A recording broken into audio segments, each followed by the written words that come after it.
Salah satu tokoh politik penting tanah air yang tidak hadir dalam perayaan ulang tahun Partai Golkar adalah Joko Widodo.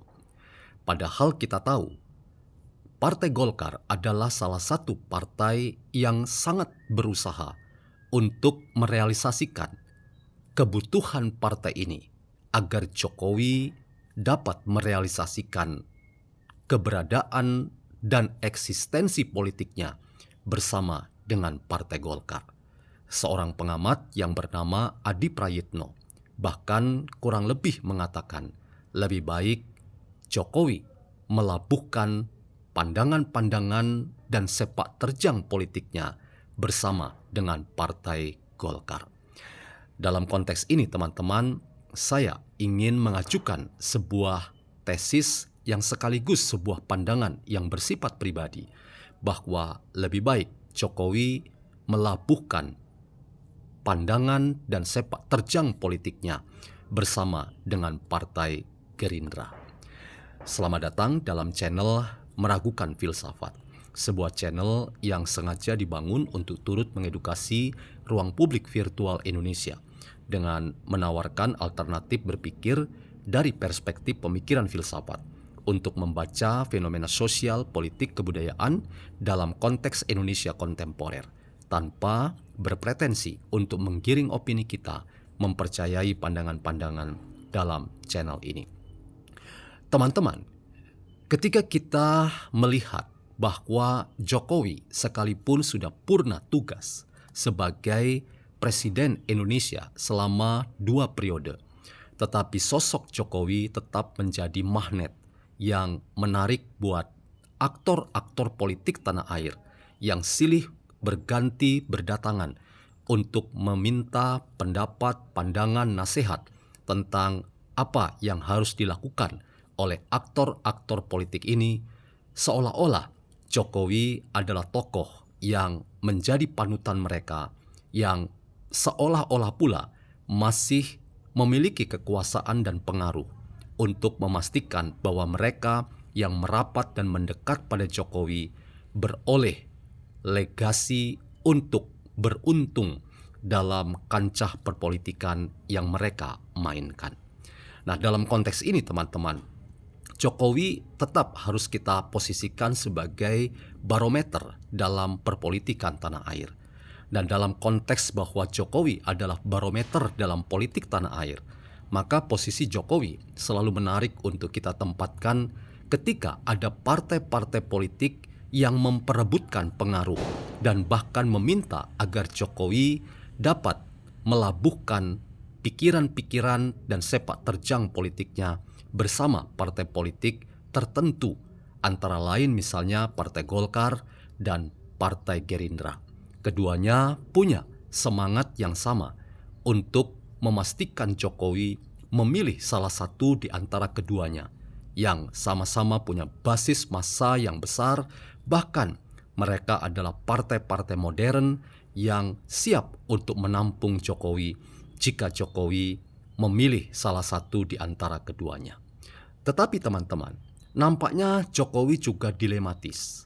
Dilema seorang Jokowi adalah bahwa kedua partai ini semuanya adalah sahabat-sahabat yang dekat dan sangat loyal pada Jokowi ketika Jokowi dulu menjadi pemimpin selama 2 periode. Bagaimana Golkar dan Gerindra betul-betul menjadi pemain politik yang berada di belakang Jokowi, bahkan turut mengamankan program dan kebijakan Jokowi, sehingga Jokowi mendapat dukungan rakyat melalui kekuatan partai politik seperti Golkar dan Gerindra. Karena itu teman-teman, Jokowi yang dilematis itu nampaknya sulit untuk menentukan arah dari pikiran-pikiran dan sepak terjangnya. Apakah akan dilabuhkan pada Golkar atau akan dilabuhkan pada Gerindra? Banyak pengamat termasuk saya juga memberikan sebuah analisis dan pandangan bahwa lebih baik Jokowi independen saja. Dia menjadi aktor politik yang ia sebut sebagai partai perorangan. Itu adalah independensi seorang Jokowi.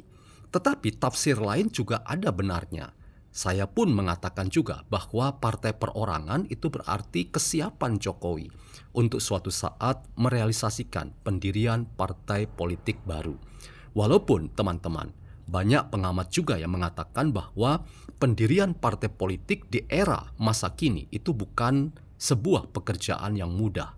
Bahkan tidak ada yang gratis, tidak ada yang sifatnya mudah dan enak. Penuh dengan perjuangan, bahkan resiko-resiko politik, termasuk tidak ada basis massa selain merebutkan pengaruh dari massa-massa rakyat yang sudah punya ruang aktualisasi politik lewat partai-partai politik. Dan antara lain misalnya partai-partai politik yang adalah sahabat-sahabat Jokowi seperti konstituen atau rakyat pendukung Partai Golkar dan konstituen dan pendukung Partai Gerindra dan partai-partai lain yang sekarang adalah partai-partai yang bergabung dalam kekuatan partai pendukung Prabowo Gibran dalam pemerintahan Indonesia saat ini. Nah, teman-teman, itulah dilema yang dialami oleh seorang Jokowi ketika ia ingin merealisasikan dari mana dan mau kemana arah politik Jokowi hari ini dan ke depan. Karena itu banyak kemudian orang mengatakan bahwa Jokowi sebetulnya diundang dalam perayaan ulang tahun Golkar, tetapi ia memilih untuk tidak hadir dalam pelaksanaan kegiatan ulang tahun Golkar itu dengan maksud bahwa seorang Jokowi menjaga persahabatannya dengan Golkar dan persahabatannya dengan seorang Prabowo yang adalah ketua umum Partai Gerindra. Dan dalam konteks ini teman-teman, pandangan yang mengatakan dari seorang pengamat Adi Prayitno bahwa Jokowi sebaiknya bergabung dengan Partai Golkar itu tidak beroleh ruang aktualisasi dan argumentasi yang bisa dipercaya. Oleh karena apa? Oleh karena Jokowi nampaknya menjaga persahabatannya dengan memilih tidak hadir dalam perayaan ulang tahun Partai Golkar. Demikian juga ajakan Partai Gerindra lewat kehadiran sang Sekretaris Jenderal Ahmad Muzani. Itu juga buat seorang Jokowi tidak berarti Jokowi akan melenggang dengan sempurna dan tanpa persoalan kebatinan yang dipikirkan dan dikalkulasi oleh seorang Jokowi bahwa ia dalam persahabatan dengan partai-partai lain di luar Partai Gerindra, ia nampaknya tidak juga akan merealisasikan kaitannya apakah ia akan bergabung dengan Partai Gerindra. Dalam konteks ini teman-teman, saya merasa bahwa kemungkinan bahwa Jokowi akan merealisasikan pendirian partai politik baru yang diinisiasi oleh seorang Jokowi sendiri bersama dengan sahabat-sahabatnya, entah itu Projo atau mereka-mereka yang menyebut diri sebagai Jokowi mania, kita belum tahu. Tetapi teman-teman, banyak orang juga yang rasanya punya basis massa dan dukungan serta argumen yang sangat reasonable bahwa Jokowi sebaiknya tetap independen. Dan kalaupun bahwa Jokowi pada akhirnya harus menentukan ke arah mana politiknya ke depan, mungkin yang jauh lebih memasuk akal adalah ketika ia menimbang sosok Gibran yang membutuhkan kendaraan politik.